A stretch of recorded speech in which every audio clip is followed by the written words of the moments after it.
শান্তির বাজারের পুরাতন ইলেকট্রিক অফিসে যেন আগুনের খেলা থামছেই না। এক সপ্তাহের ব্যবধানে আজ দ্বিতীয়বার ভয়াবহ অগ্নিকাণ্ডের ঘটনা ঘটল এই চত্বরে। বারবার একই স্থানে আগুনের ঘটনায় ক্ষোভে ফেটে পড়েছেন স্থানীয় বাসিন্দারা। দপ্তরের গাফিলতিকেই এই ঘটনার মূল কারণ হিসেবে দায়ী করছেন তারা।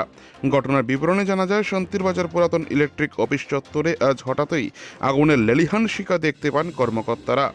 মুহূর্তের মধ্যে আগুন ছড়িয়ে পড়ে চারদিকে। খবর দেওয়া হয় শান্তিরবাজার অগ্নি নির্বাপক দপ্তরে। খবর পাওয়া মাত্রই দমকল বাহিনীর কর্মীরা ঘটনাস্থলে পৌঁছে আগুন দ্রুত নিয়ন্ত্রণে আনেন। ফলে বড় ধরনের ক্ষয়ক্ষতি এড়ানো সম্ভব হয়েছে। তবে এই অগ্নিকাণ্ড ঘিরে উঠেছে একগুচ্ছ প্রশ্ন। অভিযোগ উঠেছে, অফিস চত্বরের জঙ্গল নিয়মিত পরিষ্কার না করার ফলেই বারবার এই আগুনের সূত্রপাত হচ্ছে। স্থানীয়দের দাবি, বছর বছর একই চিত্র দেখা যায়, কিন্তু দপ্তরের কোনো হেলদোল নেই। এই বিষয়ে দপ্তরে এক আধিকারিককে প্রশ্ন করা হলে তিনি বিস্ময়করভাবে জানান যে আগুনের সূত্রপাত কোথা থেকে হয়েছে বা কেন বারবার এমন ঘটছে সে সম্পর্কে তারা কিছুই জানেন না। দপ্তরের এই দায়সারা মন্তব্য খুব আরও বেড়েছে। এক সপ্তাহের মধ্যে দুইবার অগ্নিসংযোগের ঘটনায় জনমনে এখন একটাই প্রশ্ন, আর কতবার এমন ঘটনা ঘটলে টনক নড়বে বিদ্যুৎ দপ্তরের।